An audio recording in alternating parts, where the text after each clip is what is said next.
eu vou te dar 8 motivos para você se inscrever no canal da Genial Investimentos. Linguagem leve, acessível e descontraída. Conversa com grandes nomes do mercado. Mais de 11 mil vídeos sobre finanças. Mais de 6 horas de programação ao vivo. Análise independente e de graça. Para você que é trader, aqui é o seu lugar. Tire suas dúvidas na hora com os nossos especialistas. Informação de qualidade em tempo real. Estude com tecnologia de ponta para garantir o melhor conteúdo para você. Quer saber mais? Visite o canal da Genial e descubra um novo jeito de investir.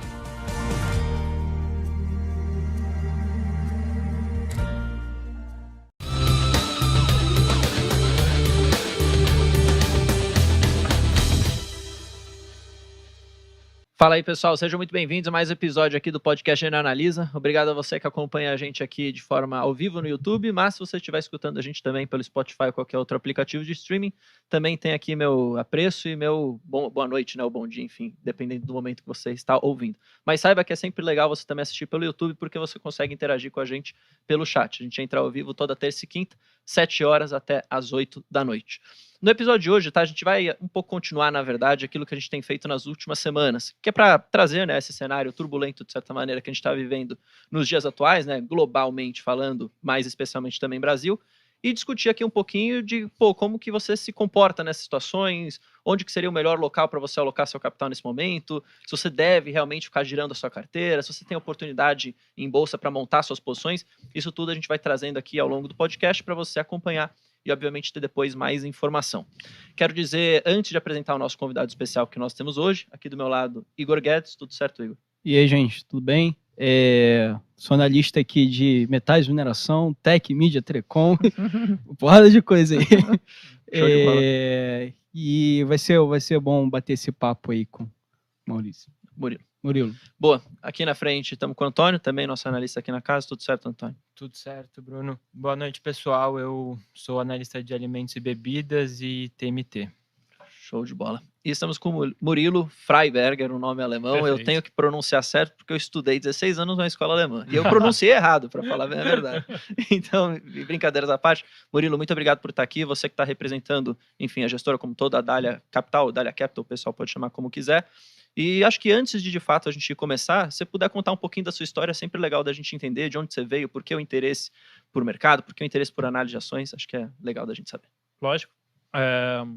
Primeiro, muito obrigado pelo convite, é um prazer estar aqui com vocês, batendo esse papo de mercado, principalmente nesses momentos mais turbulentos de mercado. Acho que é super importante a gente conversar com o investidor, estar na frente de todo mundo, responder as perguntas e os questionamentos. Eu acho que o nosso trabalho, além de fazer a gestão do patrimônio da Dália, né, e cuidar do nosso dinheiro lá, também passar a mensagem para o investidor e do que está acontecendo, nossa visão e visão de curto, médio e longo prazo. Uhum. Vamos lá. Eu tenho hoje 18 anos de mercado, um pouquinho mais do que isso. Comecei em 2004. Foi até curiosa a minha história. Foi quase que um acidente. Eu gostava muito de economia e gostava bastante de mercado financeiro. Uhum. Mas assim, eu não tinha muito... O meu principal objetivo na época era conseguir um emprego, ponto. Eu tinha acabado de passar na época na Universidade Federal do Paraná, que ia ajudar em casa, e eu vou conseguir um emprego. Eu lembro que eu apliquei para vários bancos, eu morava em Curitiba na época, então você não tinha tantas opções assim. Uhum. E o HSBC me chamou. O HSBC, ele era sediado lá, porque quando ele veio para o Brasil em 97, ele comprou o Bamerindos, né? E aí me chamaram, fiz uma provinha de matemática, fiz uns testes de inglês e tal. Eu estava no primeiro semestre de faculdade. Me ligaram no dia seguinte e falaram, pô, tem uma entrevista da corretora. Aí eu pensei, corretora? Bom, não deve ser corretora de ações, porque a gente está em Curitiba, né? Uhum. Deve ser, sei lá, corretora de seguro, corretora de imóveis que eles vendem e recuperam, alguma coisa. Estudei um pouco de seguros, estudei um pouco, enfim. Quando eu cheguei lá, um monte de monitor piscando PTR4, vale, eu falei, meu Deus do céu, é na corretora de valores. Graças a Deus, fui bem na entrevista, enfim, respondi as perguntas, acabei entrando, passei 1 ano e pouquinho como estagiário de trading, foi 2004, 2005, só que eu não era um excelente trader. Quando o cliente ligava, eu quero vender petro, não, pera um pouco. Os Estados Unidos está quase entrando numa guerra contra o Iraque, no meio do Oriente Médio, poxa, pode ter aumento de preço de petróleo. Você realmente quer vender? Segura um pouco aí, pô. Talvez os clientes gostavam muito de mim, mas o pessoal de trading não gostava muito não, porque eu não fazia muito volume e passava meia hora no telefone com cada cliente. E aí, um belo dia, um dos diretores falou, cara, você tem jeito para research, só que o research, investment banking, tudo isso fica em São Paulo, não fica aqui. Aí eu fazia Federal do Paraná na época, conversei em casa, conversei no banco, eles tinham uma vaga de estagiário em São Paulo. Aí eu tentei a USP aqui, acabei conseguindo entrar na USP para estudar à noite e vim em 2006 para cá acabei me formando na USP, comecei do zero de novo, me formei na USP em 2009, 2010 em administração de empresas e trabalhei no research do HSBC nesse período. Logo em 2008, 2009 entrei para o time Global Research e depois 2010 eu fui para o Barclays, 2010 eu fui para o Barclays, 2011 eu me juntei ao time do Bank of America Merrill Lynch, aonde eu fiquei até 2022. Inclusive no mesmo prédio que a gente está. Inclusive nesse mesmo prédio aqui, exatamente.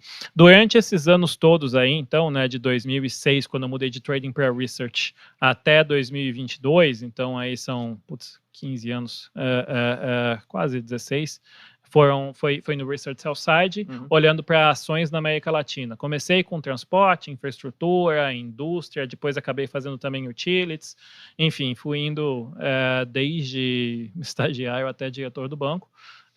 De 2017 para frente fiquei em Nova Eu mudei para lá e tocava o meu time de lá. E aí em 2021 para 2022, depois de bastante tempo aí trabalhando em banco de investimento, eu sempre tive vontade de montar um negócio meu, ou de fazer parte de um time que estivesse montando um negócio. Durante muitos anos, entre 2011 e 2017, 2018, eu trabalhei com todos os principais sócios da Dália, né, com exceção do Zé, que já era do buy-side, todos os outros sócios, o Hirai, a Sara Delfim, Felipe Leal, Maurício Fernandes, todo mundo, o Alessandro Alain, eram do time de research do Bank of America, a gente trabalhou, Merrill Lynch, a gente trabalhou junto por muitos anos. E eu estava, desde que eles saíram para montar a Dália, com a mão erguida, falando, quero participar, quero ir para o buy-side.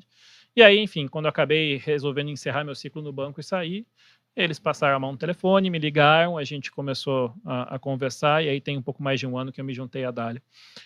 Na Dália, o meu principal mandato é ajudar na alocação do nosso capital fora do Brasil, olhando para a Global, mas também participo muito das discussões aqui, e como foram muitos anos olhando aí transporte, infraestrutura na América Latina, eu acabo dando meus pitacos nesse setor também. Então acho que esse é o resuminho aí da minha carreira. Maravilha. Pô, uma baita de uma carreira, para falar que, desculpa a palavra, eu ia falar quase um palavrão aqui, mas uma carreira muito interessante. E você teve exposição a bastante setor, acho que isso também agrega muito, na verdade, depois para você formar a gestora como todo, até nas visões diferentes. Sabe? Acaba ajudando bastante na comparação das empresas, enfim, conhecendo os setores, entendendo o momento de cada um, e às vezes você vê assim, isso aqui tá rolando uma briga do regulador com essas empresas, putz, já rolou isso aqui no outro setor no passado, tá bacana. Pô, bem legal. Quero até vai pegar um gancho já no que você falou, dado que você olha muito esse cenário mais global, né? Até porque é um pouco do approach que você está fazendo lá dentro. E acho que te trazer um pouco, primeiro, algumas provocações, depois você pode entrar um pouco na sua tese e na sua própria análise. Lógico.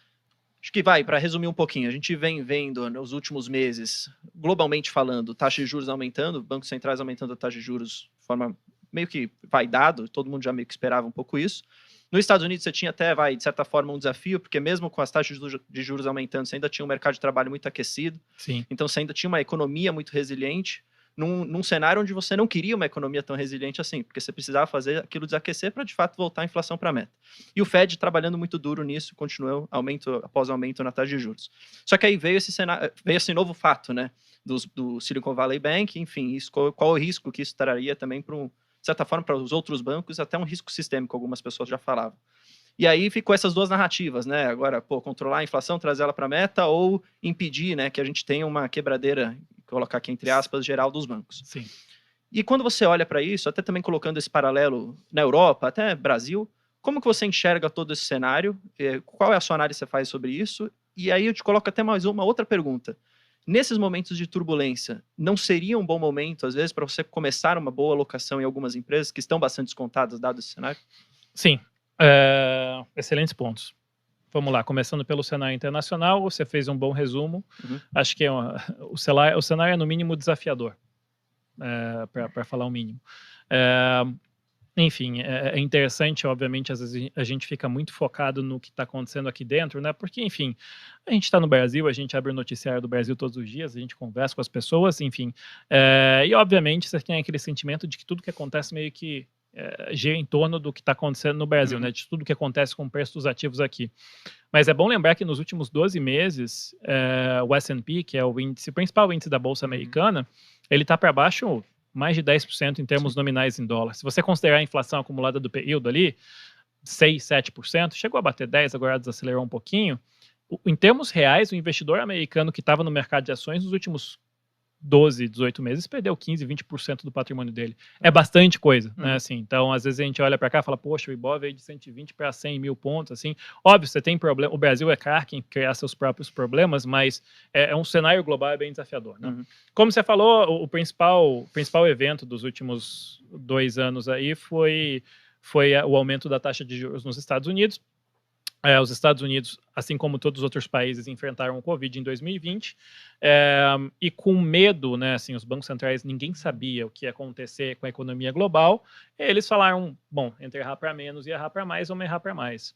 O pessoal não só trouxe a taxa de juros para zero, como injetou uma montante monumental de dinheiro na economia, né, através de vários mecanismos diferentes, que, enfim, dá para passar muito tempo explicando, mas o fato, assim, que se expandiu em vários trilhões de dólares o balanço do Fed, né. Obviamente é fácil de criticar hoje, falar que foi muito dinheiro injetado, que podia ter sido menos. Eu, obviamente, como um economista com um viés mais liberal, eu também acho que tinha que ter sido menos, mas assim, né, na hora as autoridades olharam e falaram, vamos errar para mais se precisar errar.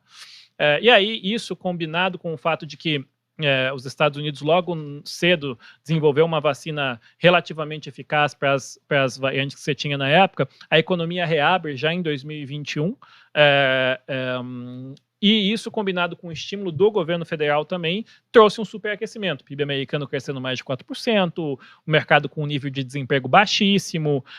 Tudo isso é um excelente cenário, mas isso, obviamente, trouxe uma demanda agregada muito maior do que se imaginava. Pressiona o fato de que as cadeias de fornecimento globais não estavam funcionando perfeitamente, né? Assim, acaba gerando um desbalanceamento, tem menos oferta do que demanda, menos oferta de produto como um todo. Acho que todo mundo aqui tentou... Ainda teve Rússia e Ucrânia ainda isso aí. Né? Exatamente. Ainda tem esse mix, né? Besteira pouco é bobagem, né? Então, quando você combina tudo isso, você teve um superaquecimento de demanda, principalmente nos Estados Unidos, combinado com um problema de uma queda de oferta, né? Assim, todo mundo que tentou comprar um carro celular, PlayStation 5, sabe o quanto estava difícil para achar, e aí os preços acabaram subindo. Isso trouxe a inflação para cima, e aí não tem segredo, né? Assim, tem gente que tenta inventar em alguns países, vamos controlar preço, vamos tabelar, vamos proibir exportação, mas assim, não tem segredo. Se os preços subiram, você tem que apertar monetariamente, tem que subir juros e tem que, é o que você falou, intencionalmente desacelerar a economia, né? Aí é aquele exercício de, assim, o quanto a gente desacelera. No mundo ideal, o gestor de política monetária consegue desacelerar a economia. Mas às vezes, assim como você errou para mais no estímulo, você pode errar para mais no remédio de juros, e a economia entra numa recessão mais forte, que é o que a gente chama de hard landing, né? Essa é a grande discussão, se os Estados Unidos vai para um soft landing ou hard landing, se ele só desacelera ou se ele vai para uma recessão. Mas o fato o grande bicho-papão do mercado nos últimos vários meses foi o processo de aperto de juros nos Estados Unidos. E lembrando que, assim, por vários motivos que a gente pode comentar, né? Os Estados Unidos é um país que desde 1776, da sua criação, respeita instituições, nunca deu calote em dívida pública, por N motivos, gradualmente durante o século XIX e principalmente no século XX, se consolida como o principal país do planeta e o dólar como a reserva de valor, né? Tanto que quando todo mundo entra em pânico, compra dólar. Por conta disso, o título da dívida pública americana é considerado risk-free, né? O ativo, ele não é risk-free, mas ele é considerado o ativo com menor risco no mercado financeiro, né? E aí, por conta disso, quando o título da dívida pública americana que está pagando zero, ou se você olhar a curva mais longa, 1,5%, começa a pagar 5%, que é o que ele está pagando agora, e começa a pagar 4% numa curva mais longa, é como se você pegasse um aspirador e passasse no mercado financeiro mundial. É dinheiro do mundo inteiro indo para os Estados Unidos. Porque, se for para ganhar 4%, 5%, você está ganhando zero lá e você está ganhando 10% em algum lugar, você fica em algum lugar. Quando vai para 5% lá, você fala assim, vou tomar o risco de algum outro lugar para ganhar? Não. Então, assim, acaba que o processo de aperto monetário, né, de aumento de juros nos Estados Unidos, é um grande detrator de valor, não só das ações dos Estados Unidos, com o S&P caindo 10%, mas de todos os mercados do mundo, né? E aí, para combinar, teve mais a guerra na Ucrânia, que aumenta a instabilidade global, e aí essa aversão a risco faz o dólar performar melhor. E você tem também um cenário onde a China, que é a segunda potência do planeta, o segundo maior motor da economia global, depois de ter, de alguma maneira, conseguido frear a penetração do Covid, quando chegam as variantes que são mais fáceis de contágio, né, ela acaba não conseguindo mais segurar o Covid. E aí o Covid começa a alastrar num país que não tem uma imunização tão boa quanto os Estados Unidos, a Europa, o Brasil, porque por uma questão cultural, e até por uma questão política, né, assim, tomar a vacina dos Estados Unidos não é um negócio que o Partido Comunista Chinês cogitou. E como eles não têm a tecnologia de RNA, acabou que eles não tinham imunização por Covid. Então o governo vai lá, fecha a economia toda, e a China, que vinha crescendo 5,5%, 6% ao ano, cresce 3%, menos de 3%. E aí esse lockdown chinês, ele atrapalha não só o crescimento global, como ele atrapalha a cadeia de suplemento global, acaba influenciando a inflação e um monte de coisa. Então, assim, esse é o resumo. Assim, o processo de aumento de juros nos Estados Unidos é o grande detrator, é o que fez o mercado financeiro global, principalmente as ações, né, performarem mal, e isso combinado com o que aconteceu na China. E para o Brasil é muito particular isso, porque os Estados Unidos influenciam todo mundo e a China é o nosso principal mercado consumidor de commodity. Então, quando eles não estão indo bem, a gente também não vai muito bem. E aí, por fim, o que você falou, assim, agora, esse último problema que surgiu nas últimas semanas sempre se falou que depois de 15 anos de juros zeros, talvez os Estados Unidos, quando subissem juro, tivessem bancos que não resistissem, que não soubessem, né, lidar com esse cenário. E aí o que aconteceu foi que a gente viu um banco, já 2 bancos até agora, né, um regional, enfim, e o Silicon Valley, não resistindo. É muito difícil de dizer se isso pode se tornar uma crise bancária estrutural maior ou não, né? Por enquanto parece localizado. E também é difícil de você usar o que aconteceu no passado para tentar dizer o que vai acontecer agora, porque no passado, até, digamos, crise durante os anos 80, 90, os bancos centrais eles usavam o juro como principal instrumento. Entramos em pânico, tem uma crise sistêmica, baixa o juro. Mas agora você tem 2 problemas. Primeiro, que a inflação de entrada na crise é muito mais alta do que aconteceu no passado. E segundo, que eles, desde 2008, eles usaram o balanço para tentar melhorar a economia. E aí, em 2020, quando veio o Covid, eles usaram para caramba o balanço. E a cabeça dos banqueiros centrais do mundo poxa, a gente tem esse instrumento que é balanço, vamos tentar salvar esses bancos sem baixar o juro, porque a gente ainda tem um problema da inflação. Mas, no final do dia, o cenário é desafiador, porque sim, o Banco Central norte-americano, que no final das contas é o Banco Central do mundo, ele ainda está tentando controlar a inflação, subiu o juro 25 bips na última reunião e deve subir mais um pouco agora, mas ao mesmo tempo ele tem que ficar olhando para os bancos, principalmente esses regionais, porque se eles começarem a ter um problema mais estrutural, aí ele vai ter que talvez reverter esse aperto monetário para tentar conter essa crise bancária. E isso poderia ser um cenário pior ainda, né, de combinação de uma recessão na economia com a inflação ainda estruturalmente mais alta, que é um cenário de estagflação. Então, acho que o resumo da pergunta, do seu questionamento, acho que é isso. Assim, o cenário global é desafiador. E aí acho que o seu segundo ponto era... O meu segundo ponto seria, dado esse cenário que é desafiador, e você explicou de forma muito bem, inclusive, é um momento, então, para a gente sair de ativos de risco e ficar longe disso, ou abre uma oportunidade para você montar posições, especialmente para aquele investidor que até, como você falava lá atrás, para os caras que queriam vender posição na época do trading, mas segura um pouquinho, às vezes, calma aí, não é bem isso. Como que fica na sua cabeça esse cenário? Não, muito bom. Eu acho que, assim... Se quiser, pode puxar um mix se tiver... Não, obrigado. Não, assim... Acho que é bom ter na cabeça os 2 pontos. Primeiro, a gente vive um cenário desafiador, né?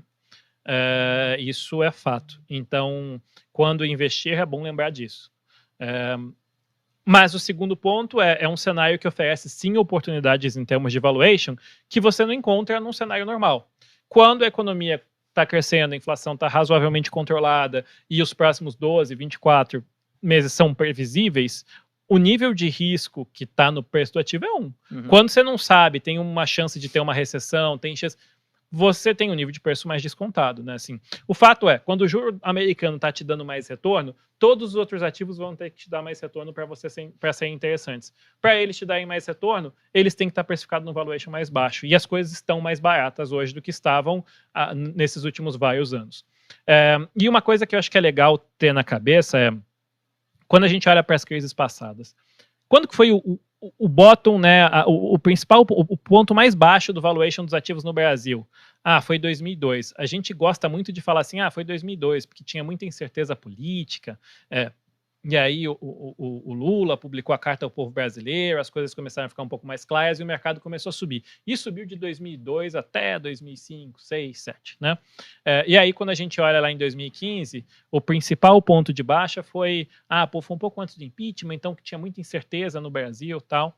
São pontos importantes, mas é bom lembrar também que em 2002, o S&P fez a mínima na mesma semana que o Ibovespa. Sim. Não foi a Carta ao Povo Brasileiro que fez o S&P começar a subir, né? Assim, o que está acontecendo em 2002, olhando para o cenário global, é uma super crise nos Estados Unidos, que afetou principalmente o setor de tecnologia. E aí, depois de um bom tempo com alguma reticência ao que fazer, o Federal Reserve decidiu falar, olha, a crise está feia, a gente vai começar aqui a gente para de subir juros e vai começar a baixar juros para tentar estimular a economia. O pivot do Fed, né, que é essa mudança de posição, de estar preocupado com inflação e passar a estar preocupado em salvar a economia, foi o que fez o mercado lá começar a performar bem. E o mercado aqui, ele meio que vai a reboque, né? E em 2015, a China tinha um problema bancário muito grande, tinha um grande medo no mercado financeiro global do que ia acontecer, e foi quando o governo ele fala, olha, a gente vai estimular. O índice de mercados emergentes globais e o Ibov fizeram a mínima no mesmo dia em 2015. Né? E aí, então, vamos lá, 2002, você tinha a principal economia do mundo numa super crise das empresas de .com, de internet, e o Brasil com um cenário político instável. É muito parecido com hoje, né? Sim. E aí, o investidor que falou lá em 2002, olha, quer saber, tem muita incerteza no global e no local, eu vou embora. Ele perdeu de comprar ativos na mínima. Sim. E aí, obviamente, ele voltou a entrar em 2003, 2004, 2005, mas ele entrou no valuation muito mais alto. A mesma coisa, o investidor que em 2015 falou, o Brasil está com a política muito ruim, são mais 4 anos péssimos, o global não está legal, eu não vou comprar. E aí ele voltou para o mercado lá em 2016, 2017, mas ele pegou um valuation já substancialmente mais alto.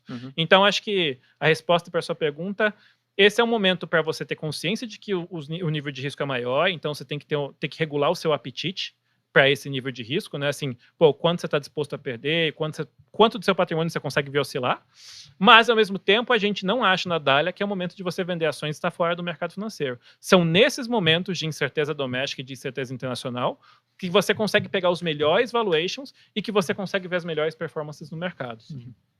E aí, até pegando um gancho nisso, já que você fala muito dessa questão lá, especialmente em empresas de tecnologia lá fora, desde quando o Fed começou a aumentar os juros, a gente viu exatamente isso acontecer com as principais empresas de tecnologia. Então, você pega a Meta agora, pega a Amazon, pega a própria Nvidia, que era uma empresa que estava performando super bem e, caiu bastante, inclusive, e não deixou, na verdade, de ser uma empresa sem fundamento. Sim. Pelo menos aqui é a minha opinião, se você quiser comentar. Concordo. E aí, de novo, eu entendo esse seu pensamento também, eu também não acho que é uma hora de você ficar fora e de vender, e vejo muito pelo outro lado. Às vezes, se você é um cara que tem um horizonte de tempo de investimento mais longo do que a maioria das pessoas, que às vezes fazem mais swing trade, às vezes é um bom momento para se posicionar nessas empresas.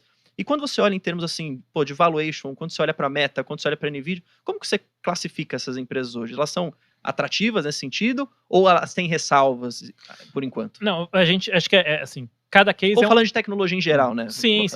Falando de tecnologia em geral, a gente ainda gosta do setor.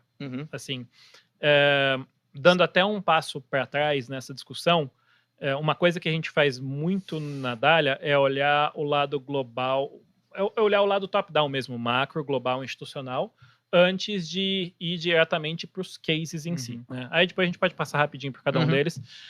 Mas quando a gente olha no lado institucional, tem muita discussão, né, globalmente falando assim, poxa, será que os Estados Unidos, depois de dominar economicamente o mundo por 150, 200 anos, agora ele está perdendo a posição de liderança? Será que faz sentido diversificar investimento internacionalmente para os Estados Unidos? Será que a China não vai engolir os Estados Unidos agora? Enfim, quando a gente olha do ponto de vista de fundamento institucional, a gente ainda acha os Estados Unidos o melhor lugar para se investir globalmente, né? Assim, e aí é curioso que você falou, né, deu exemplos de empresas de tecnologia aqui, né? Falou do Meta, que é do Zuckerberg, Microsoft é do Bill Gates, a Apple fundada pelo Steve Jobs, a Nvidia, o Jensen ele é asiático, mas ele fundou nos Estados Unidos.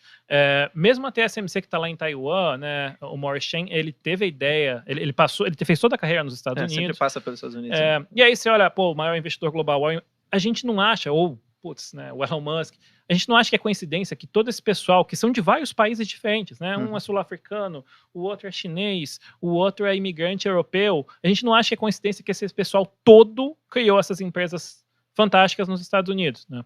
A gente acha que é uma combinação muito poderosa de uma posição geográfica muito boa, né? Aí a gente pode entrar aqui, mas assim, o país é um continente que tem, diferentemente de vários países igual a Rússia, a China, que tem medo dos vizinhos, tem que se armar. Os Estados Unidos têm 2 oceanos que protegem ele, os vizinhos de cima e de baixo são super pacíficos e dependem dele, né? Ele é um país que, diferentemente de China, que depende da gente aqui para ter comida, os Estados Unidos é o maior produtor mundial de comida. Se o mundo implodir, ele tem alimentação. Diferentemente da maioria dos países, Japão, China, que dependem do petróleo de outros lugares, os Estados Unidos é autossuficiente em petróleo, né?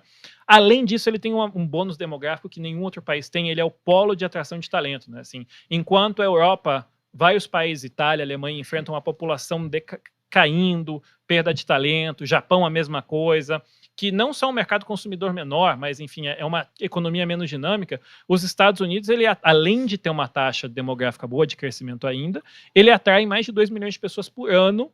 Desses 2.800.000 pessoas são formadas nas melhores universidades do mundo, com diploma superior, entrando para fazer os melhores trabalhos.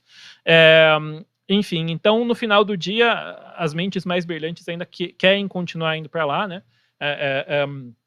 Então, a gente gosta muito do institucional e do macro dos Estados Unidos para investimento de longo prazo. A gente acha que não é por acaso que as revoluções tecnológicas das últimas décadas aconteceram lá, e a gente acha que as próximas, a gente está vendo inteligência artificial agora, né, neste exato momento, continuam. Obviamente, tem muita coisa boa em vários lugares do mundo, mas comercialmente, você trazer aquilo que universidades pesquisam para o consumidor final de uma maneira que agrega valor, é rentável, é muito difícil de você bater os Estados Unidos nisso.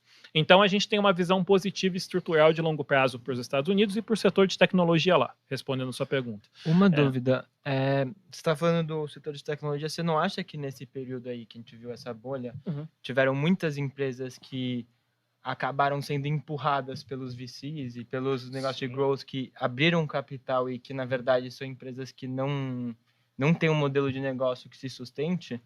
Sim, acho que aí indo nessa linha também para complementar a pergunta, o quanto a gente viveu múltiplos esticados puramente por ser do setor de tech.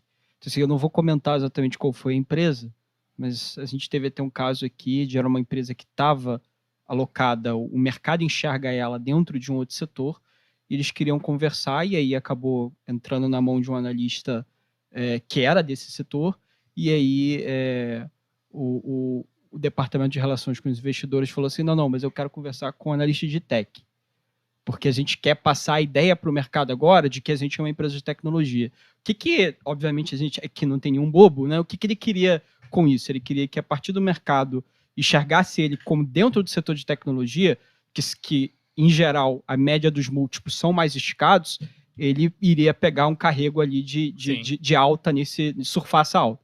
Então, o quanto a gente enxerga de racionalidade, de fundamento dentro desse setor e o quanto desse setor acaba sendo empurrado, como o Antônio comentou também. Não. O que você acha? Muito bons pontos, assim. Eu acho que sim, e vi muito isso em vários dos setores durante a carreira nos últimos anos.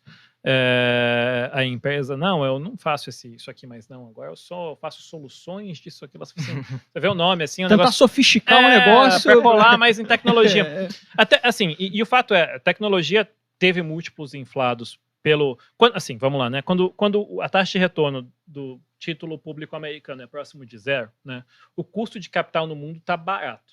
Então, se o sujeito tem um negócio que dá retorno de 3%, 4% ao ano, ou nem dá muito retorno, mas tem bastante potencial de crescimento, ele toma dinheiro e todo mundo acha aquilo fantástico. Agora, quando o custo de capital sobe para 5%, você começa a ver, pô, esse business aqui nunca deu retorno e não tem perspectiva de dar retorno acima de 5. Por que eu vou investir num business que é arriscado, que tem risco de execução, risco setorial e tal, se eu posso dar o dinheiro para o governo americano e com um risco baixíssimo ganhar 5% ao ano? Sim. Não faz sentido, né? E a mesma coisa acontece aqui no Brasil. Com o Selic de 2%, tinha muita empresa que fazia sentido. Com o Selic de quase 14%, tem muita empresa que você olha o ROIC de 8%, 9%, e fala assim, eita, né? Assim, tá difícil de fazer o break-even aqui. Então, eu acho que tem sim um pedaço de que os múltiplos foram esticados pelo cenário de custo de capital muito barato. Sim. Isso agora está sendo corrigido, né? Assim, as empresas que não tinham retornos tão bons e que, enfim, estão sendo muito impactadas por esse cenário já estão tendo um de-rating grande, né? Assim, estão perdendo múltiplo bem forte. Assim, se você pegar, assim, mesmo empresas de alta qualidade que a gente gosta, por exemplo, o Google, ele chegou a negociar 25, 26 vezes o preço sobre lucro. Hoje ele negocia a 15, 16 vezes, 17 vezes, dependendo da sua estimativa. Então, o valuation já caiu por conta desse custo de capital. E aí, juntando um pouco essas duas perguntas em uma só, o que está acontecendo agora é parecido com o que a gente viu lá em 2002, quando estourou a bolha.com. Uhum. Foi uma infinidade, assim, centenas de empresas que listaram, e dentro daquelas empresas tinham ideias do tipo, olha, isso aqui vai vender coisinha de cachorro online, vai ser o maior negócio dos Estados Unidos, e que, assim, cara, na época parecia fazer sentido, mas depois se provou que o business não parava de pé.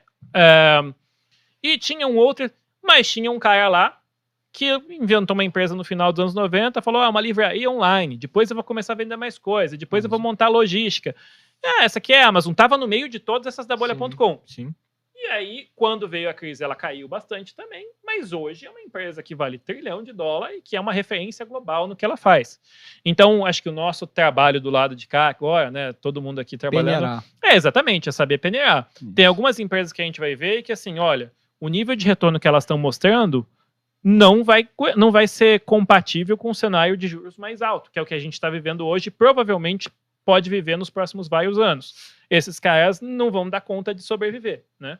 Tem outras que, poxa, eles vão sobreviver, mas o nível de valuation que a gente imaginava, porque a gente achava que ia crescer tanto, ter uma rentabilidade de tanto, tem que ser mais baixo. E tem outras empresas que você fala assim, realmente, esse cara aqui está passando por uma super turbulência global, continua crescendo, continua entregando, e ele está se provando. E aí esse cara, ele obviamente sofreu uma Nvidia da vida, ou enfim, mas ele vai continuar performando bem e talvez eventualmente ter um re-rating, né? Assim, voltar a negociar perto daquele múltiplo que a gente viu negociando antes, porque ele está crescendo mais do que o esperado, enfim. Então, eu acho que agora o nosso trabalho de gestor, de analista de mercado financeiro é fazer essa peneira de quem vai sobreviver esses novos tempos e de quem não vai. Mas eu acho que, assim, se a gente conseguir fazer isso, olhando para fundamento de longo prazo, entendendo os fundamentos das empresas, tem oportunidade de investimento que vai ser interessante, que talvez daqui 5, 10 anos a gente olhe para trás e fale assim, caraca, eu consegui comprar a Meta, que é a maior rede social do mundo, a 10, 12 vezes lucro, eu consegui comprar a Google a 15 vezes lucro. Barato. Paguei barato, né? Assim, pô, você está falando de empresas que crescem 15, 20% ao ano, são líderes de mercado globais, cash flow positivo, em dólar, com balanço redondo, assim. Então, agora a nossa missão é tentar separar o joio do trigo e obviamente, entender o cenário macro aqui e fazer uma alocação de longo prazo. Até entrando um pouco para entender um pouco da filosofia e como vocês pensam lá dentro da Dália, e fazendo uma pergunta pelo outro lado. O que é que vocês não gostam? E o que é que vocês olham e falam assim, opa, eu vou ficar fora disso porque muito alavancado, ou porque queima muito caixa, não é lucrativo. Enfim, se você quiser trazer um pouco dessa filosofia, é interessante até para a gente ver também esse outro lado. Porque muita gente fala o que eu gosto, mas o que vocês falam? Vou passar longe, não, a gente não gosta disso. A gente não gosta de bastante coisa também. A gente tem bastante dificuldade de comprar ativo, que até um dos nossos gestores lá, o Zec, que não estão em lugares que obedecem rule of law, assim, né? Então, assim, você não ter um ambiente institucional claro é difícil. Pô, a China é um país sensacional, segunda maior economia do mundo, a gente respeita pra caramba e tem empresas sensacionais lá, né? Mas você vai ser acionista de uma empresa que, de repente, o CEO fala uma coisa que o governo não concorda, ele some por 2 meses, e aí você não sabe quem está tocando a empresa, o que está acontecendo. Assim, o ativo é sensacional. mas é muito difícil, né? Assim, então, para quem gosta do trading de curto prazo, especular é uma coisa. O nosso objetivo na Dália, né, o Total Return, que é o nosso principal produto, é te dar um retorno do mercado de ações, mas com metade da volatilidade, né? Assim, o patrimônio de todos os sócios está lá e a maior parte, 90%, 95%, e a gente quer dormir tranquilo à noite. Então, assim, não dá, por mais que você talvez tenha um super potencial de ganho com um trade ali e tal, a gente não consegue ter exposições grandes a lugares que não tem rule of law. Esse é um negócio que a gente não gosta. Segunda coisa, como a gente olha bastante no macro, assim, a gente tenta entender quais são as vantagens comparativas de cada lugar, assim, né? Poxa, você vai comprar tecnologia, é difícil de bater os Estados Unidos. Ele é o centro de atração de cérebros do mundo, né? Pode ter uma empresa que faça coisas muito legais de tecnologia em algum outro lugar, mas tem que ser um negócio muito específico para bater os concorrentes americanos, né? Indo para a América Latina, bater empresa de commodity bem tocada aqui na América Latina é difícil, né? É um continente que tem disponibilidade de minério de ferro, por exemplo, com uma logística super boa, qualidade fantástica, assim. Então, se a gente acha que é o momento de comprar commodities, a América Latina é difícil de você bater. Então, a gente tenta olhar quais são as vantagens comparativas de cada região que a gente está investindo, e aí, assim, na ponta contrária, né, assim, você comprar empresas de setores que não têm vantagens comparativas em alguns países, a gente não gosta de fazer também. E aí, por fim, até para, assim, a gente tem todo mundo lá, assim, acho que eu tenho mais de 18 anos, eu sou um dos mais novos, não mais novo do time de gestão, assim, todo mundo lá tem bastante tempo de mercado e todo mundo já assistiu muita coisa ruim de governança corporativa, de eventos, tal. Então, assim, uma coisa que a gente leva muito a sério, a gente olha para ESG como um todo, né, o ESG lá, e a gente, obviamente, analisa o impacto ambiental das empresas e tudo mais, mas a gente tem um foco muito grande, que às vezes as pessoas esquecem do G mesmo, em governança. Exato. Então, às vezes a gente gosta muito do valuation de um ativo, gosta muito do setor, mas o acionista controlador daquele ativo já fez 2 ou 3 movimentos que foi muito ruim para acionista minoritário. E aí é uma decisão nossa de, por mais que o valuation seja interessante, que a ação pareça barata, de não ter exposição àquele tipo de ativo. Então, a gente não gosta de empresas que têm governança não ótima, digamos assim. A gente, às vezes, deixa retorno na mesa, sim, por conta disso. Mas protege o fundo também de ter exposições que acabam, né, storm, escândalo de fraude, de balanço. Graças a Deus, a gente passou, até agora nos 5 anos de fundo, a gente não participou desses problemas. Mas é muito difícil, né, assim. E, obviamente, tem um lado subjetivo de você julgar o que você acha que é razoável ou não do lado de governança. Mas eu acho que, assim, a gente tem bastante foco e a gente não gosta de empresa que tem histórico ruim de governança também. Boa. E até você acabou comentando do Total Return, né, que acho que é o produto principal que vocês têm. Você pode abrir um pouquinho de como que vocês estão alocados dentro desse fundo? Obviamente, até onde você puder falar e talvez até trazer alguns picks, né, específicos aqui para até, enfim, os analistas poderem contribuir. Você falou muito de commodities, vocês têm essa exposição em alguma empresa de commodity, indústria, você também acabou falando que vocês gostam bastante. Inclusive, acho que um dos nossos analistas aqui, o Igor, te viu no VEG Day. Ah, é? Ele falou que te viu lá, então você aparentemente analisa a VEG. E aí depois a gente pode até falar de uns picks de tecnologia lá fora e voltar também para essa questão que você comentou que eu achei interessante, dessa virada de chave para inteligência artificial e quais as empresas que podem se beneficiar de tudo isso. Não, fechado, vamos lá. VEG, assim, fazendo um parênteses aqui, eu sou suspeito para falar. O Cobra, desde que eu comecei a carreira no mercado financeiro, e cada ano que eu passo olhando para a empresa, eu fico mais impressionado com a capacidade de execução do management, portfólio de produto, a maneira com que eles conseguem direcionar esse portfólio de produto para o cenário de mercado. Sabe, quando você olha os fundamentos macros aqui que eu estava falando, a vantagem de cada país, ele está numa cidade no interior de Santa Catarina, ele não tem nem pista dupla para o porto e ele exporta 12, 13 bi de real por ano e compete de igual para igual com Siemens, ABB, Schneider, com algumas das melhores empresas do mundo. Assim. A VEG sem querer desmerecer o Brasil, mas assim, não parece uma empresa brasileira. É um negócio, assim, do ponto de vista, o Brasil não tem vantagens comparativas fortes para a indústria, né, assim, por N motivos. A gente não tem logística, a gente tem uma carga tributária super complicada, a gente tem um problema geográfico mesmo, né, assim, os principais, São Paulo está a quase 1.000 metros de altitude, você tem que descer uma serra danada para chegar lá no porto para exportar. Os Estados Unidos é uma planície, assim, a infraestrutura é muito mais fácil. Então, por N motivos, o Brasil não é um país que tem super vantagem competitiva em industrials. E a WEG é um case à parte. Assim, eu acho até que a parte logística não é ruim. Ela é mediana se você considerar as dificuldades geográficas que a gente tem que outros países talvez não tenham. Exato. Não. A logística do Brasil ela é boa pro brasileiro. Não, né? assim, até... Mas assim, a gente tem uma matriz rodoviária muito forte, né, na parte de rodovia.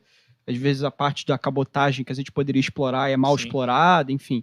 Mas a gente tem as dificuldades do nosso território que é continental. Não, né? Perfeito. A gente, obviamente, tem assim, o Brasil tem culpa no cartório, a gente fez muita coisa errada durante várias décadas e, obviamente, muito disso vem de diretrizes de governo. Isso. Mas não é fácil construir logística no Brasil. Exatamente. Sim, você fazer uma estrada num país tropical, com umidade relativa alta, com grande desnível, a cada 3, 4 anos você volta lá e a estrada acabou. É cheia de buraco e tal. Se você faz estrada no meio de uma planície americana, sem umidade, clima temperado, você volta lá daqui a 30 anos, está lá a estrada ainda, né? E aí é compound, né? É juro composto, porque os caras vão fazendo infraestrutura e aquilo vai ficando e eles vão melhorando, assim, 200 anos atrás era meio parecido, hoje o PIB dos caras é 20 e poucos trilhões de dólares contra 2 aqui, assim, tem N motivos institucionais, problemas de governo e tudo mais, mas geograficamente falando, às vezes a gente não para pensar como é desafiador que o Brasil tem. Todos os rios dos caras correm para o oceano e você faz logística de rio. Aqui, os rios de São Paulo, que está perto da praia, correm todo para o interior e vão sair lá pela Argentina no Rio da Prata, que é uma maluquice, assim. Então, é difícil você fazer logística fluvial aqui, né? Então, no final do dia, o Brasil tem esses desafios. Não é difícil fazer logística aqui e é difícil ser uma industrials aqui. E a WEG é sensacional, uma das empresas que eu mais gosto, enfim. Aí você pode achar, às vezes o valuation dela é caro, às vezes é muito caro, às vezes é muito, muito, muito caro. Você tem que comprar quando é caro e não ter muito quando é muito, muito, muito caro. Como você olhava para valuation? Porque a grande parte dos analistas sempre falou que era uma empresa que é cara. Excelente, mas é cara. Sempre tinha essa frase. E aí muita gente, às vezes, até ficava de fora. E muita gente comprava quando estava caro. E depois ficou mais caro ainda, né? Você não vai andar de Porsche com preço de Volkswagen, não. Assim, você vai ter que pagar preço de Porsche. E o problema de WEG, assim, eu já tive sell por vários anos quando eu estava no sell side, né? Já tive recomendação de venda. Você faz aquela continha que você faz para todas as empresas. Os próximos 3, 5 anos cresce tanto, depois desacelera e vai para o PIB. Isso era, sei lá, a primeira vez que fiz o modelo em 2005. Eu desacelerava ela a partir de 2010, 2012. Aí chegou 2010, obviamente ela está performando melhor que isso. Agora ela vai acelerar depois de 2015. Sim, você vai postergando a tua curva. E aí você fala assim, cara, esse cara só vai ter upside no valor da ação se ele crescer por mais 10 anos, 20%, 15% ao ano. Adivinha, 2020, 10 anos depois, ele cresceu 15% ao ano, com margem mais alta e tinha upside. Então, é uma empresa que sempre te surpreende. Em algum momento, não precisa ser brilhante. Um Golden Retriever aprende o truque depois de algum tempo ensinando. Depois de vários anos, acho que 2014, 15, eu mudei para recomendação de buy. E, enfim, a Dália, desde a fundação da gestora, o pessoal gosta do ativo, tem, e a gente regula o tamanho, dependendo do momento. Mas é um ativo que a gente gosta muito do fundamento. Vale a pena acompanhar o investidor que olha para longo prazo. E voltando para a sua pergunta, que acabei me empolgando em VEG aqui, com relação à alocação, o Total Return, a gente desenhou ele pensando, sim, vamos criar um fundo que a gente possa tocar como se fosse o nosso investimento pessoal e que a gente consiga otimizar ele para todos os momentos, né? Então, ele é um fundo multimercados com foco em ações na América Latina. E aí o nosso mandato é ter entre 20% e 80% de ações. Se a gente tiver super pessimista, a gente tem 20%, vai no meio do Covid, lá no ápice, teve 25%, 26% de ações. E se tiver super otimista, ali 2017, 18, chegou a ter 70 e poucos, quase os 80, né? Assim, essa é a banda. Então, teoricamente, quando você olha de 20 a 80, 50 é o neutro, né? Assim, porque tem uma carga perto disso de ações, porque no longo prazo a gente acha que o ativo ações é o ativo que me remunera melhor o capital do investidor. Nos Estados Unidos dá para você ter mais do que 50 de ações, né? No Brasil, como é um mercado emergente, com juro alto, mais instável, você tem uma alocação de ações mais baixa. Mas esse é um neutro, né? Hoje a nossa alocação está mais ou menos perto de 40%, tá? Do lado institucional, do lado Político tem muito barulho aqui e é difícil, né? Não tem coordenação política, tem vários problemas aqui que a gente pode passar semanas, se não meses falando. Isso atrapalha muito, né, o ambiente do mercado financeiro. E no lado global, como a gente falou, é um ambiente muito desafiador. Nos Estados Unidos subindo juros e a China está crescendo menos do que o esperado. Dito isso, de novo, parece muito com 2002 ou com 2015. 2002 ali um ambiente desafiador e medo na política, combinado com um cenário global de crise nos Estados Unidos, e 2015 é a mesma coisa. E foram 2 dos melhores anos para você comprar ativos de risco. Então, por isso que a gente não fala assim, vamos para 20% e ficar o mais conservador possível. A gente tem uma exposição hoje perto de 40%, porque tem muito valuation de empresa muito boa, interessante. E a gente acha que se você tiver, em algum momento de 23, o pivot do Fed, que é o Fed, o Banco Central Americano, parando de subir juros e falando, olha, pessoal, agora a gente vai manter, a inflação está parecendo que está vindo por controle e a gente está com medo da economia de acelerar muito, combinado com China voltando a crescer, porque o governo lá está estimulando a economia, pode ser uma combinação muito poderosa para os mercados financeiros globais, porque a taxa de juros americana começa a cair, e para o Brasil, porque a China é o principal comprador dos nossos produtos. E aí você está de fora do mercado de ações no Brasil nesse momento, é um movimento que é arriscado, você pode perder um upside muito grande. Então, por isso que a gente não está no mínimo, a gente está em 40. Né? Se não fosse o cenário de turbulência que a gente vive doméstico, todo o barulho político e tal, ou essa incerteza ainda com relação aos Estados Unidos, daria para ter mais ações, porque quando você olha só para o valuation, se você não abrisse o jornal e lesse todo dia, a vontade é ter muito mais do que 40, a vontade de ter 60, 70. Exatamente. Mas por conta desse cenário instável, a gente está abaixo do neutro, está em 40, que ajudou a proteger o fundo. Né? Nesse ano, o total return, a gente está 1,5 para baixo, acho que por aí 1,5, 2, enquanto a bolsa está para baixo uns 8. Então ajudou a proteger o fundo. O nosso objetivo, que é ter menos volatilidade do mercado, o nosso investidor dormir tranquilo, mas a gente quer ter uma exposição simples, que pode ser um ano que tem um upside legal, né, tem um potencial de apreciação legal, se o macro global acabar ajudando a gente nesses próximos meses. Eu acho que a resposta é essa. E aí, quando a gente olha, você perguntou de alocação, assim, hoje os principais setores nossos, né, o Brasil com juros altos, o setor financeiro é um setor bom, então a gente tem uma exposição razoável a bancos, e a gente não gosta de tomar muito risco nesse sentido. Então, Itaú, que é um banco super provado, com track record bom, no cenário mais instável, é uma das nossas posições, por exemplo. Aí a gente tem uma posição razoável ainda no setor de utilities, que é um setor um pouco mais defensivo, que segurou também, ajudou a gente a segurar performance quando o mercado aqui performou mal no começo do ano. E aí o que a gente vem fazendo aos poucos é olhar para empresas de outros setores e ver os valuations muito interessantes e falar, olha, esse nível de valuation aqui de localiza, eu tenho que ter. Pô, essa aqui é uma das melhores, a melhor car rental do planeta, mais bem tocada, o cara domina o mercado brasileiro, acabou de comprar o principal concorrente, tem um histórico absolutamente inquestionável de entrega, de crescimento, de retorno, tem um balanço redondinho. Pô, esse cara que chegou a negociar 25, 30 vezes earnings por um bom tempo ali, quando está negociando a 15 vezes lucro, 16 vezes lucro, assim, e que mesmo em 2015, 16, onde você teve cenário de PIB caindo 4 ou 5%, ele crescia volume 15%, 20%, entregava um retorno acima do CDI.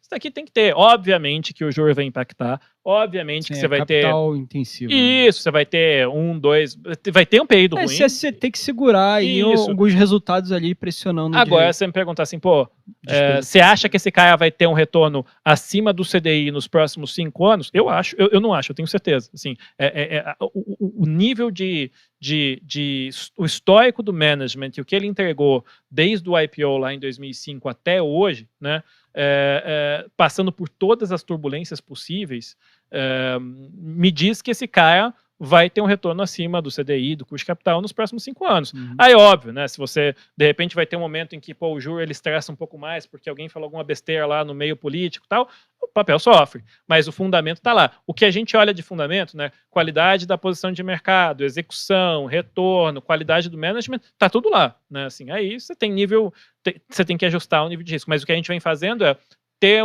posição de 40% em bolsa, olhando com um perfil mais defensivo e gradualmente adicionando, principalmente nas últimas semanas ali, quando a bolsa passou para 97, 96, adicionando alguns nomes que a gente acha que são muito bons de fundamento de alguns outros setores, aumentando a posição neles, porque a gente acha que é um bom ponto de compra. E aí enfim, acho que um Além disso, você também tem essa exposição à empresa lá de fora, correto? Sim. E aí, até pegando um gancho para uma última pergunta, dado também até o nosso tempo. E você comentou isso no comecinho, quando você falou das questões de inteligência artificial e, enfim, é super justo isso, porque era meio que, já era esperado que os Estados Unidos fosse o polo para desenvolver tudo isso, até porque, de novo, é um importador de cérebros mundial. Então, todo mundo vai acabar indo para ali, especialmente nos grandes polos ali de inovação, e vão acabar desenvolvendo as principais tecnologias que vão depois, enfim, ficar por bastante tempo ali ao longo da humanidade. E aí, falando em empresas e falando de inteligência artificial, como que você enxerga esses dois fatos e quais empresas vocês, enfim, enxergam que podem se beneficiar e talvez até seja uma boa oportunidade para se posicionar? Que vocês olham, inclusive, dentro da gestora. Justo. Não, é assim, vamos lá. É isso, assim, quando a gente olha do lado do fundamento institucional, a gente tem a visão de que os Estados Unidos acaba sendo ainda o líder de desenvolvimento tecnológico e econômico nas próximas décadas. Não significa que a gente acha que a China vai acabar de jeito nenhum, mas assim, você teve, o Japão ainda é uma das principais economias do mundo, ele cresceu bastante, por muitos anos se questionou se ele não ia ultrapassar os Estados Unidos, e de repente ele estabiliza ali num segundo lugar, hoje é terceiro. E a gente acha que a China, ela deve estabilizar, vai continuar sendo a segunda principal economia do mundo, mas a gente continua achando que os Estados Unidos, nas próximas décadas, é o polo de desenvolvimento tecnológico e, por consequência, acaba sendo a melhor região para investimento do ponto de vista institucional e do ponto de vista de retorno. Indo para a inteligência artificial, teve e ainda existe muita discussão de quem está na frente no desenvolvimento de inteligência artificial. Quando você fala, a gente teve há uns 3 semanas atrás na Califórnia, batendo papo com empresa e visitando uma conferência de um banco de investimento gringo famoso, que foi super bem montada, e aonde a gente conseguiu falar com o Sam Altman do ChatGPT, assistir a apresentação do Elon Musk, enfim, foi super legal. Existe discussão ainda de quem do ponto de vista acadêmico, quem tem a liderança dos melhores modelos de inteligência artificial. Tem muita coisa legal, por exemplo, na China, mas o fato para rodar um modelo de inteligência artificial, você precisa de uma placa de processamento de semicondutor que chama GPU. Isso aí tem 2 empresas no mundo que são líderes, a NVIDIA e a AMD. 80% do estoque do GPUs de ponta estão nos Estados Unidos. Não tem como é difícil, assim, você competir com os americanos nisso, né? Quando você olha engenheiro de semicondutor mesmo, os Estados Unidos têm 5, 6 vezes mais do que a China. Quando você olha o ponto de comercialização dos modelos de inteligência artificial, né? Assim, muita gente se discutia nos últimos anos inteligência artificial, as empresas falavam nomes bonitos, machine learning, a gente trabalha com isso e tal, mas ninguém sabia como comercializar e como quantificar. E eu acho que o ChatGPT fez agora é como a inteligência artificial está vivendo hoje, o momento que a internet viveu no meio dos anos 90, e o momento que os smartphones viveram em 2007, quando o Steve Jobs mostrou o iPhone, e aí você tinha aquela coisa assim, de muita gente, tinha o Palm, tinha não sei o quê, tinha o BlackBerry, o futuro é isso aqui, mas você ficava meio assim, será que vai ser? Aí quando o cara mostra aquilo, você assim, isso é genial, né? Assim, eu quero acessar a internet nesse negócio pequeno agora, não preciso do meu computador mais. E a inteligência artificial, o ChatGPT da OpenAI, mostrou nos últimos meses, para o consumidor final e mesmo para as empresas, o que a inteligência artificial pode fazer.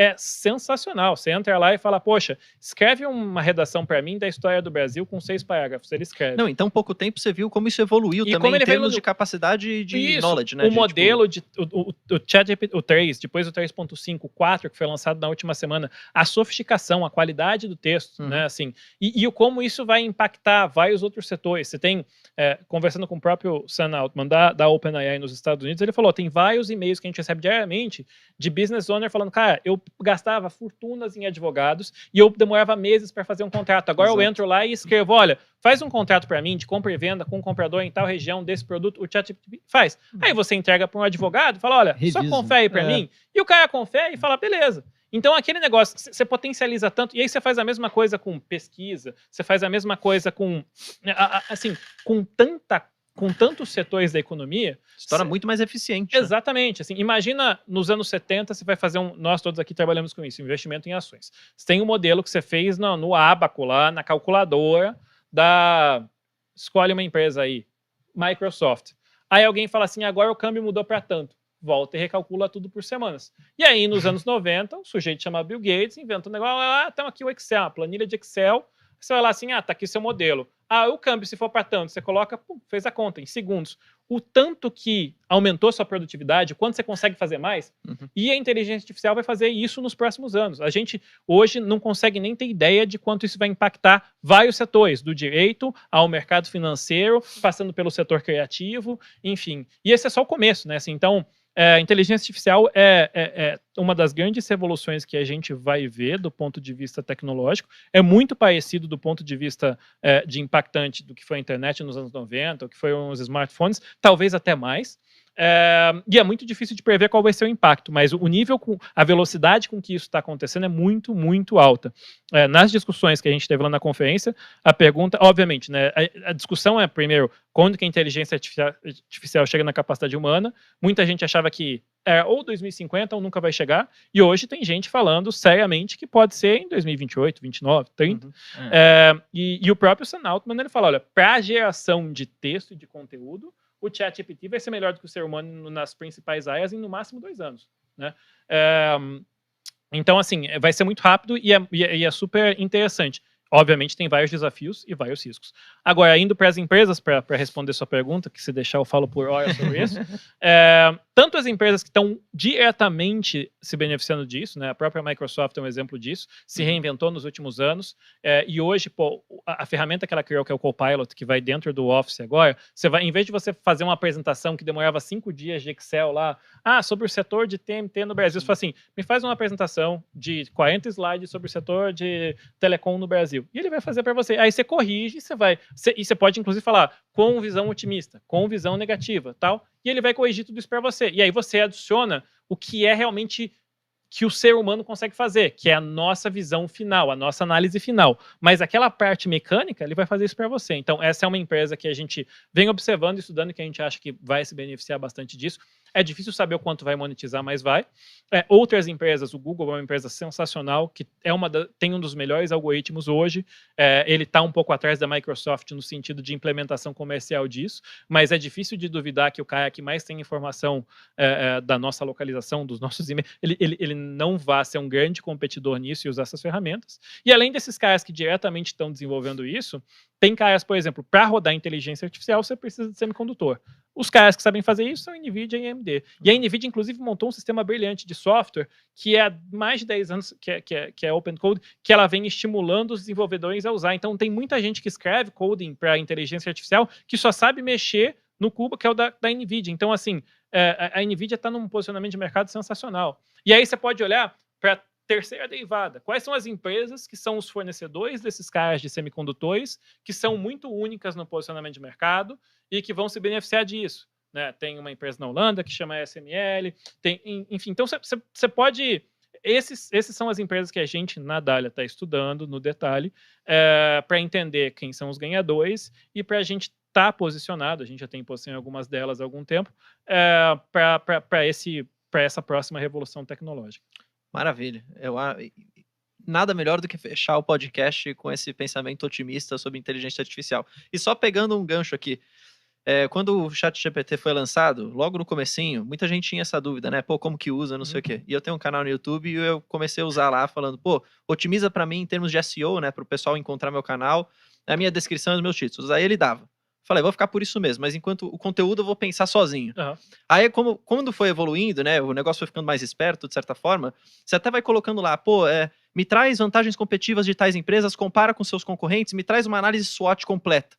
O ChatGPT faz tudo isso. Aí você olha, revisa, fala, isso aqui tá mais ou menos, isso aqui tá bom, e você consegue ser muito mais eficiente. Então dá para você produzir, o que eu demorava, 3 horas para fazer um vídeo, hoje eu consigo fazer em, 40 minutos. Então você percebe como você tem esse ganho de tempo também. Isso para todas as empresas, você tem depois ganho de margem, pensando nas empresas, né? Perfeito. O impacto para a economia é monumental. A análise crítica, pelo menos por enquanto, ela continua sendo do ser humano. O que eu acho que ajuda muito é que ele quebra uma pedra para você. Demais. Que era você que tinha que quebrar antes. Exato. Né? Então, assim, eu acho que só o benefício de otimização de tempo, né? Mesmo que você tenha que revisar o pitaco do senso crítico, principalmente no nosso caso de análise de ações, né? Então, eu até brinquei com o Nishio, que veio aqui, eu brinquei com ele. Se ele fizer uma análise do resultado de Oi, que é uma empresa, com recuperação judicial, completamente...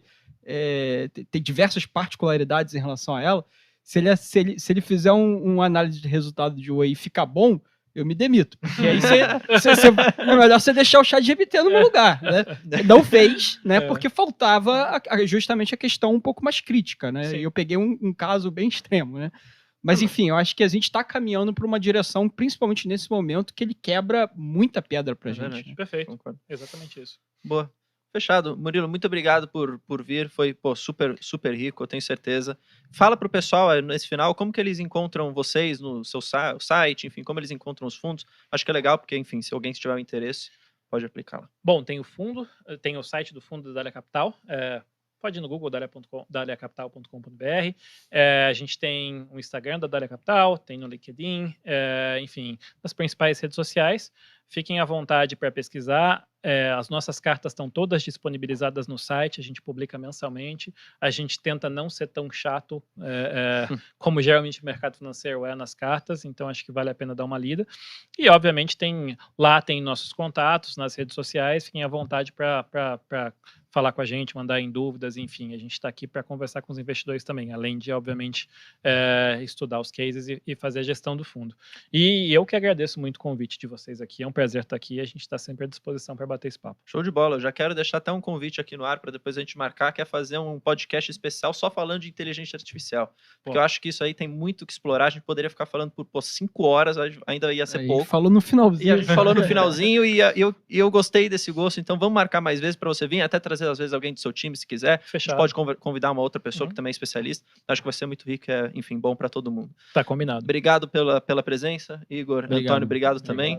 Pessoal que está assistindo, muito obrigado você que acompanhou. Lembrando, toda terça e quinta, às 7 horas da noite, a gente entra ao vivo aqui. Deixa seu like, se inscreva no canal, acompanhe qualquer sugestão, deixa nos comentários. Forte abraço, valeu. Fala aí, pessoal, só passando para dizer para vocês, saiu 3 episódios muito legais, tudo sobre ações esse final de semana. Um sobre Taesa, né, destacando o resultado. Depois um de Fleury, que vocês pediram bastante. E por último, mais um vídeo BMG aqui, destacando o resultado e trazendo atualizações para vocês. Passa aqui nos links, assista lá, deixa um comentário, qualquer dúvida eu volto para te responder. Forte abraço, valeu.